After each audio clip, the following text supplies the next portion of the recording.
Welcome to Soul Thrive, where we explore spirituality through healing trauma, shadow work, and applying the laws of the universe in order to master ourselves without the fear of the unknown. Hi, Lisa. Welcome to our podcast, the Soul Thrive podcast. We're so excited to have you on here. You and I have been connecting through Instagram for years. Just hearing each other on and kind of like connecting. And I know you're also a fellow Pisces as I am. So I know you've got the intuitive element, which is fun. But I'm really excited to dive into what you do, what you offer, your perspective. And I know in some respect too, Ivana is very familiar with the business coaching aspect as well. So I'm really excited to dive into all of this.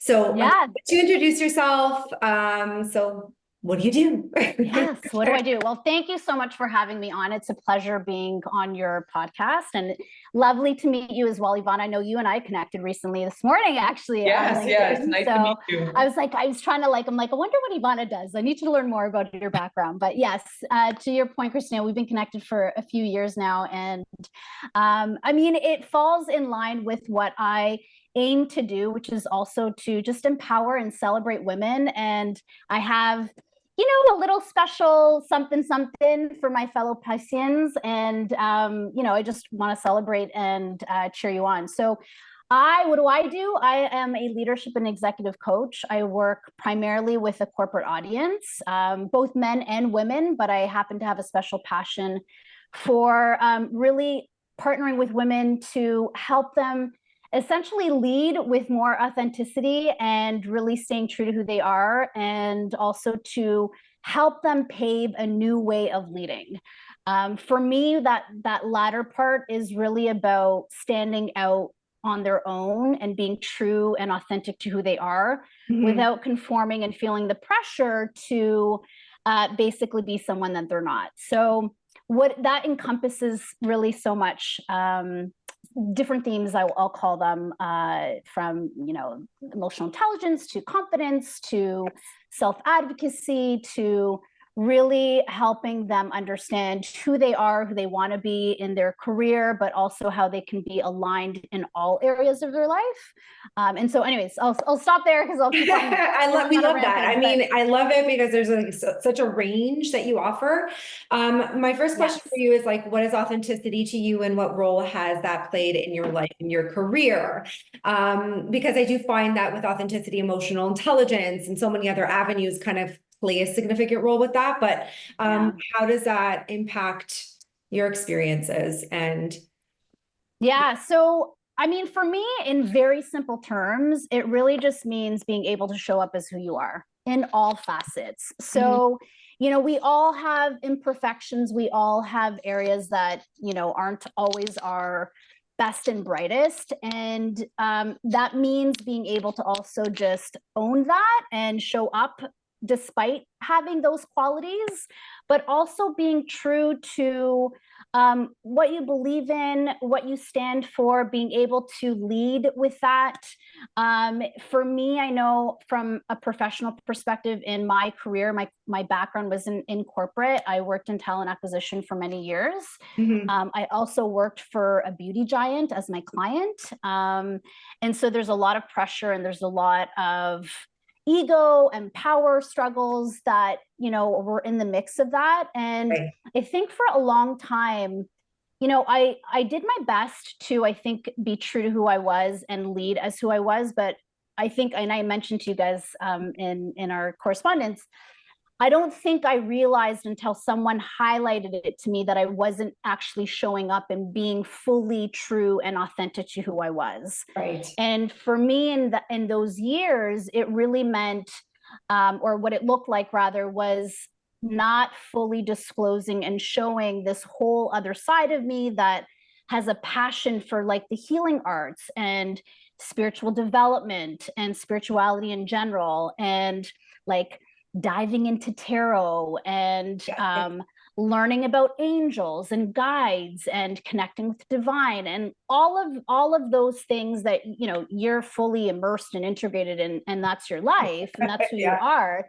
But for me, I was like, I don't know how to fucking talk about this. Like, I Yeah. had to be really selective with who I shared, the things that I was learning and the things that I was passionate about. And I don't know why I felt that way, but it was only towards the end of my career there in corporate where I started to share, like, oh, I'm actually getting trained on and certified on how to do Reiki. And, Mhm. it's something that I learned. It's a modality that I just discovered, and I want to learn it for myself, but then I eventually be able to offer it to clients and people near and dear to me. Mhm. And that was really at the tail end. So the impact in my corporate career was just simply that I wasn't showing up fully as who I was. Right. And I think on a subconscious level, it probably was the belief or the feeling that I wasn't going to be accepted and that people were going to think it was weird and I was going to be misunderstood. And as a Pisces, you know that we often get that. Like I people know. just Yeah. don't get it. Like they don't Yeah. get it.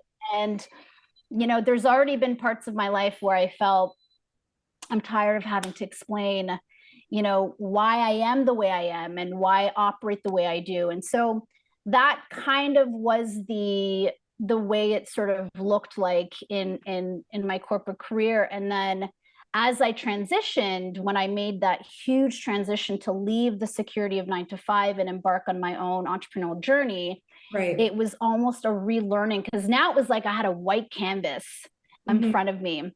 And it was all about me being able to paint the picture of how I wanted to show up, Right. right? And what did I want to show to the world? And how did I want to showcase all of these things that I was so interested in and what I wanted to teach the world and bring into the body of my work? So that's kind of what it looked like for me. That's great. I mean, I love that, like, little bit of that fusion. Yeah. Yeah. And so I'm curious because I often find that a lot of people, when they think they're being authentic, they have this persona in their personal life, and then they show up kind of Mm, differently at the office. So how do you kind of help yeah. your clients navigate that? Because you talked about how much that has impacted your career, and just your business overall.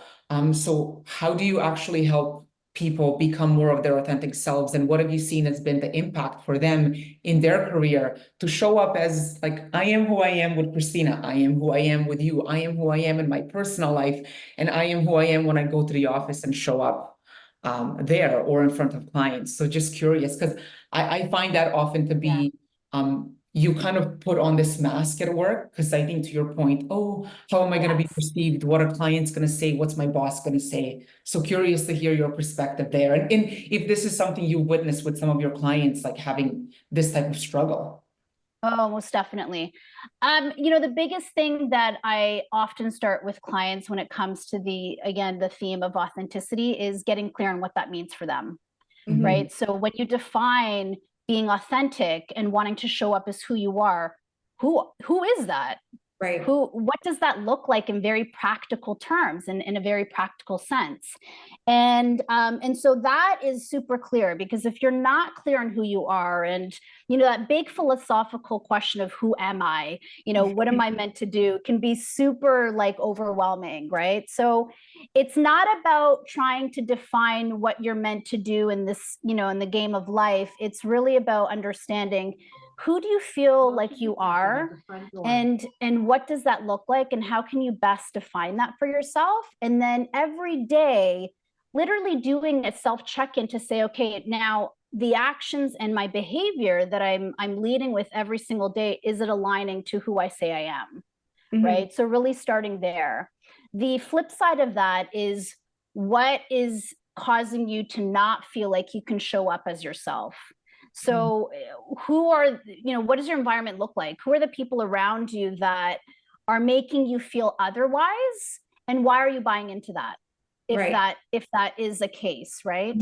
Um, so we kind of have to like peel the layers of the onion, so to speak, right? To really understand, what is the impact, what is the environment that you're in? What is your own perspective, like your self-perception? What does that look like? Right. Is it a healthy sense of self-perspection, right? Or perception, right? Because if you don't feel like you can be yourself and you don't know who you are, how can you know what is authentic and true to you? So, so it's a bit of like a discovery. It's like self-discovery. And the more that we start to peel those layers and the more that they start taking steps to then showing up to be more of who they are, it eventually starts to unfold. And I always say that this isn't a destination, it's a journey and it's a practice. Because our society is such, and especially if you work in corporate, you know, that is a system that's broken. We already know that, right? So if you're going to choose to play into that system for however long you choose to, you got to make sure that you're disciplined enough to be able to discern and distinguish, this is me, this is who I am. I feel confident and safe to show up as this, and that is you, and that's fine. We can respect that. But we're going to have to cohabitate, if you will, in this environment, so to speak, right? So the defining of boundaries in that experience, for sure. Yeah. I mean, hope that answers your question, Ivana. No, it definitely does. Because it does impact, even your business relationships are impacted when you're not being authentic. So it's not just personal friendships or whatnot, because if you can't be vulnerable, if you can't speak up, if you can't say that, if you can't speak up in a meeting or even say like, hey, I have a problem with what's happening at the office, it's really hard to actually show up and have impact day to day in your business life as well. So even building those relationships, like I feel like when there's no vulnerability, there's no trust. And if we don't have trust in business, we have nothing. Yeah, it's paramount.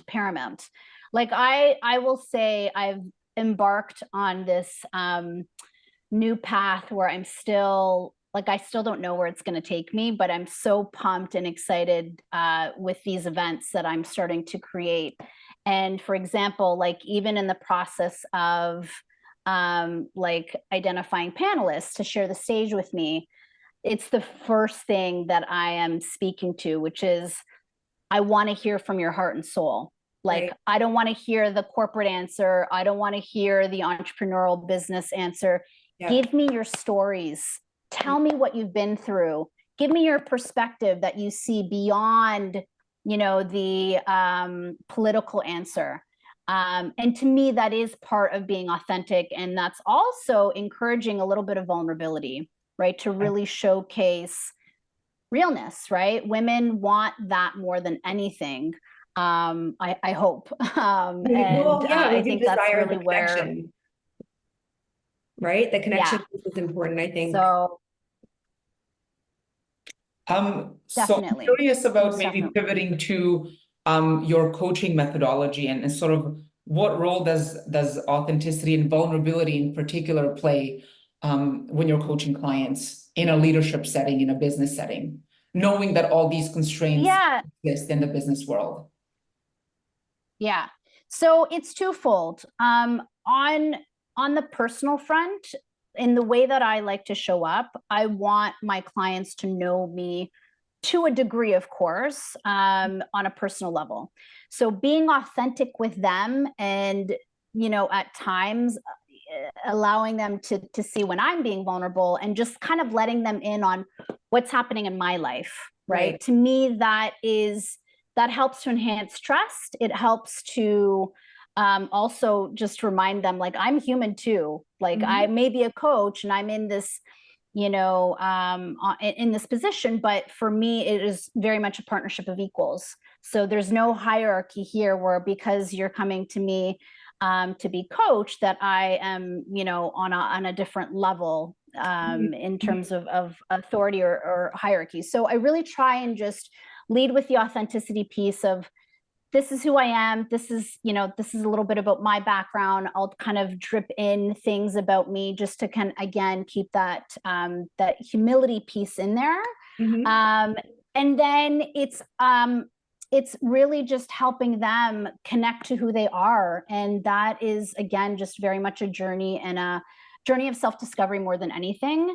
So it's challenging, like, the beliefs that they might hold around what is appropriate to show up as when we're talking about authenticity, and actually poking holes through that, because who's telling you that it has to be a certain way? Because Right. if it's your company or your leader or whomever, let's challenge that. Let's really look at it and understand, is this something that you actually feel is actually in service to you and supporting you? Because if it's not, then we need to challenge that and come up with a new belief that you can connect to instead. I think there's a latter part to your question, Ivana. I'm sorry, it's escaping me. Remind me. Good. I forget what I asked. It's okay, don't worry about it. Like, I think tell it's me just like, more. yeah, I think like all the context of information right now is great too, because I feel like it's coming from such a different point of view. Because like I deal with like like different people and experiences and like. Yeah. And so like I've been around a lot of people in the corporate world, as like I know with you too. And Yeah. like your thinking is so different. It's different, yes. And your programming is so different. Different, yeah. And so when you're trying to teach a person to reprogram that thinking, it takes a lot of challenging those beliefs. It takes a lot of reevaluating like what your experiences are and like how you can step into every single day leading with that authenticity. I just find like it can bring on a lot of anxiety on a person like that, right? Because it really, I do think that there is that element, and we've discussed it, where image plays such a significant role, character, how you define yourself for so many years, and all of a sudden you're showing up in a different light. Like say if you're a people pleaser and then you want to reclaim your power. Oh yeah. We worked on this quite a bit. I had to get to a point where I'm like, I have to show up to work and be authentic, and I have to be okay if that is not liked. And if I end up losing my job, that's okay. Right. So I'll wind up with something better. No, regardless, I do feel like how you're saying that perspective of, now you want to change the way you operate in your character, and people may have a reaction to that. So how do you help your client kind of redefine that? If there's like a moment they come to you and they're like, I'm trying to be authentic. I'm trying to live in my truth. I'm trying to abide by these new ways of being, and I'm just being met with resistance, or I'm being met with, I mean, we have to explore it. Like, where's the resistance coming from? What does the self-talk sound like? What's getting in the way of you being able to really lean into who you are? What are you gaining from holding on to someone that you're not? Right.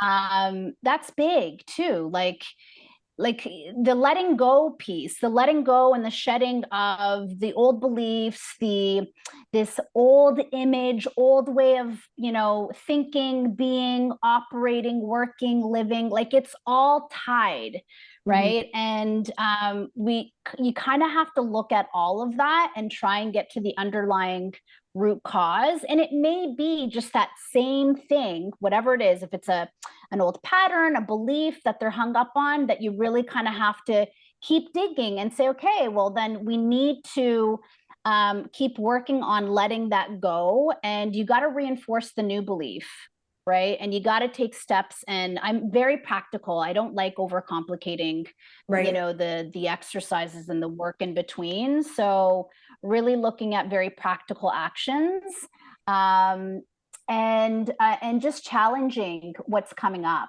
right? And poking holes. And sometimes it's uncomfortable, and there's a bit of frustration, but that's part of it, and there's a saying that I heard years ago from a woman that said it perfectly, like people will quite literally fight for their limitations.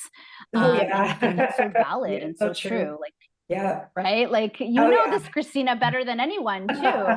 Like we hold on, and I'm in that same boat. I'm not by any means, I'm far from perfect, but I've struggled myself with, letting go and really surrendering. And a lot of that has to do with underlying fear, right?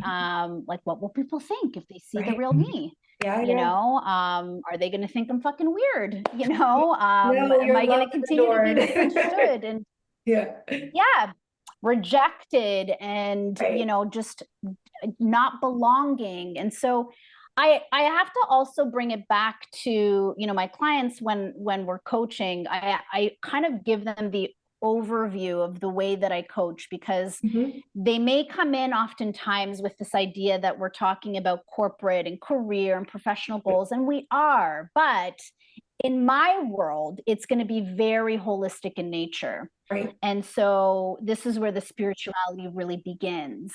And I tell people, I'm not coaching you to fit into your organization. I'm coaching you to bring you back to who you are. Right. At the end of the day. Yeah. Like, that's the most important thing. Yeah. Because we've all veered and we've all kind of been pinched off over time in our society through, as you know, our upbringing and, the circles that we're in and the things that we're told and, everything that goes along with that. And so we kind of want to come back to who we are, and that takes time.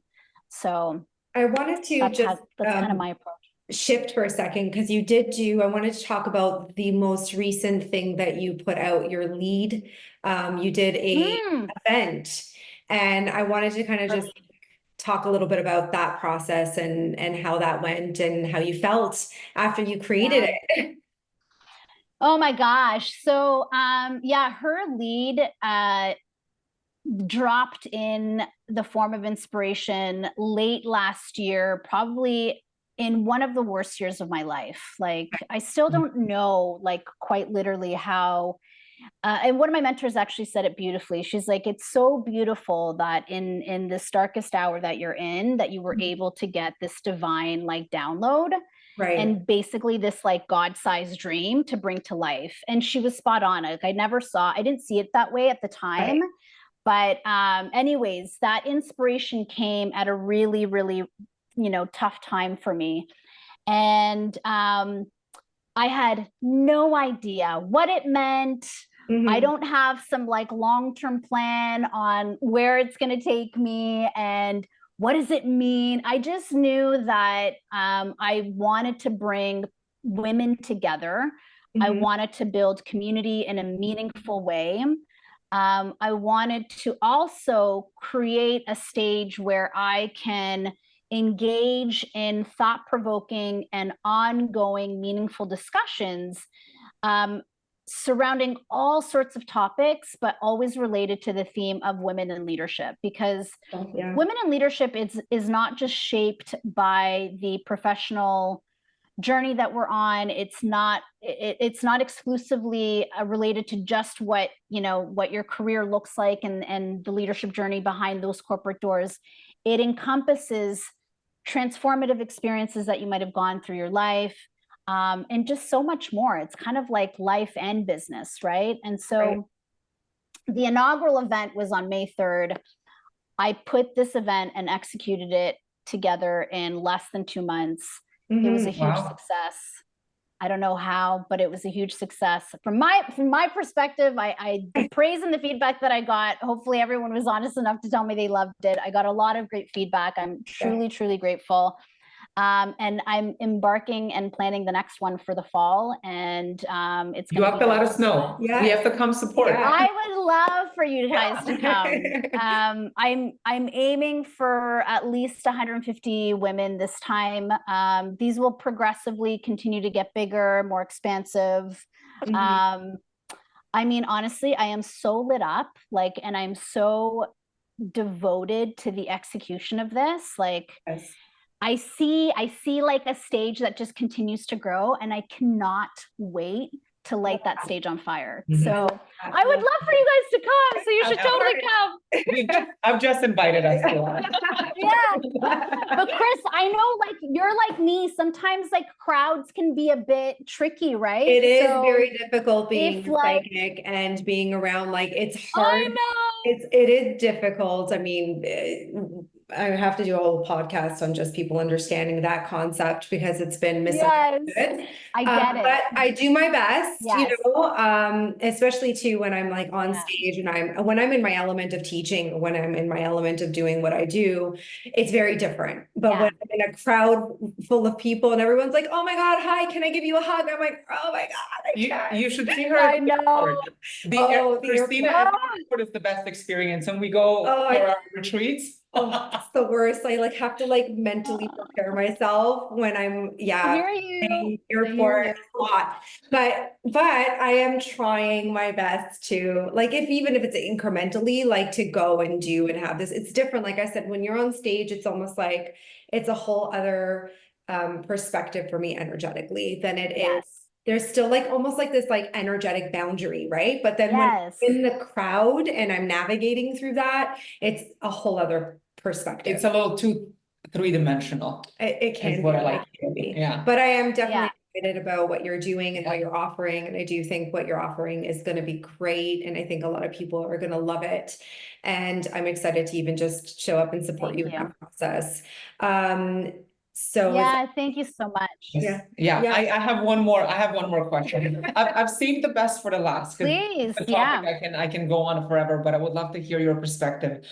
Spirituality and business, I feel like sit on two Mm, different spectrums, right? Like very opposite to each other. And you incorporate spirituality and the gifts that you have when you're coaching clients. Tell us a little bit about that and sort of what the role of spirituality is, even when you're coaching, and then how do you bring it even to a business setting? I mean, even if you have a client who comes in to see you and you just start talking about it or incorporate a spiritual modality, you know, a yeah. lot of people are not open to it. The business setting is not open to it. They're not ready. I mean, that's been a lot of my experience. So just curious, what your experience has been with that and how you navigate. Yeah. Well, I'll just start off answering that question with an example. Like I have a private client that I'm working with for about 9 months. I actually worked with her before for almost a year, I think, or 6 months, 6 to 12 months. I can't remember. And then she signed up again. So, you know, she's not someone that practices any specific like spiritual dives into spiritual modalities or has any set like spiritual practices. And I gave her a virtual Reiki session. She's based in New York. So like for someone like that, I just said like, look, we signed up together. Obviously, part of this is you get a free like virtual Reiki session.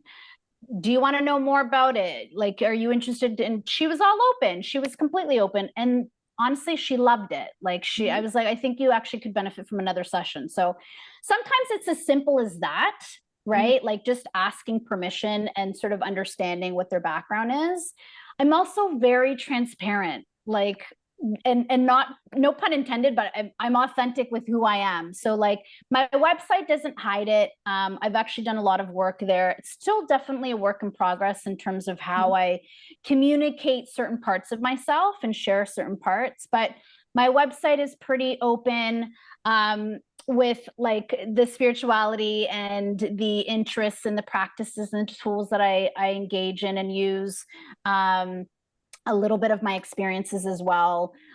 In terms of like marketing and sharing content, I weave it in there. Sometimes it's as simple as just asking, are you a person of faith? Do you believe in a higher power? Do you believe in God? Right?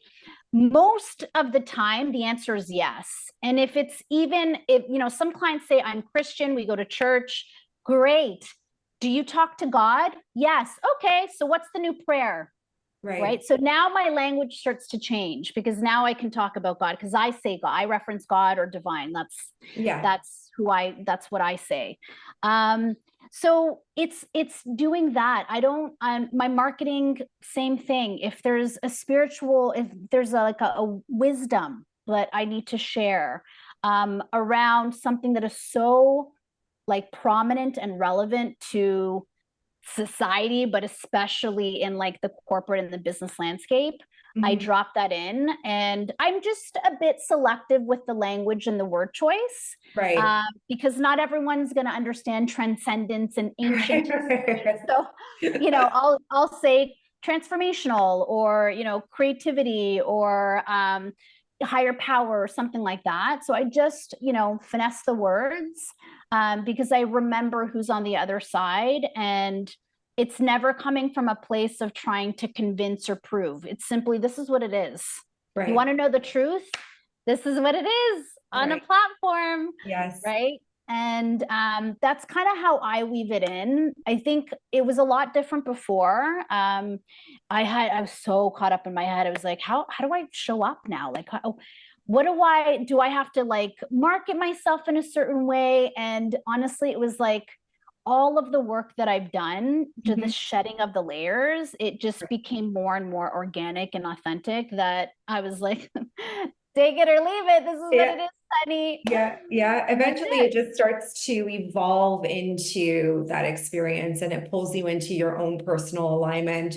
Yeah. And there is that authentic opportunity to express that voice that you have, or that way that you want to show up in the world. And you don't apologize for that. No. And in Right? fact, when I'm learning new things, so like there's a healing modality, I'm getting a session done next week with a girl that I met a few months ago through another friend of mine. And I was like, oh, maybe I should learn this. Like the more that she talked about it and everything, I was like, my ears perked up and I said, okay, I love adding to my toolbox, but it's got to be practical. Like, I don't want to just learn it to learn it and then I never use it. I want to actually be able to share it with clients and like people. So I bring then a lot of energy and enthusiasm. So I'll tell clients, you know, like, Christina, guess what I'm learning? You're never gonna believe it. And they get curious. And I'm like, now if you're open to it, I would be happy and would love to share it with you. And that's kind of how I weave it into. Most people are welcoming of that, you know. It's very, very rare that I would get someone that is like, I don't know what the hell this chick is talking about. Most of them are taking. So basically, it's just me who gets challenges this way, right? I'm the one who's like, what do you mean? And then I have to like unravel the layers and layers and layers of that, right? Yeah, honestly, I think there was a time, and on a few occasions, if I get someone that I just feel is not like interested, like, you know, you get it too, right, Christina, when there's going to be the ones that really value and benefit from your work and crave it. And those are the people you want to serve. Not that you don't serve anybody else, but the ones that are just like, meh, I have no interest in giving you. Yeah, you don't want to waste your energy and time with that. No, my energy, time, gifts, wisdom. Like, you should go and find someone that supports you and you feel is more aligned to you. But I'm not going to give all of this heart and soul to someone who's like, you know, meh, you know, I'd would rather give it my all to someone who really wants it and would really value it and really appreciates it. And to me, that makes me want to like share even more. So, well, we love that. Thank you so much for coming on our podcast. Thanks for having me. Your insights and your wisdom on this. Absolutely. We'll see you in the fall. Can't wait. All right, love. Take care. Thank you so much. Thank you so much. Love you guys. Bye.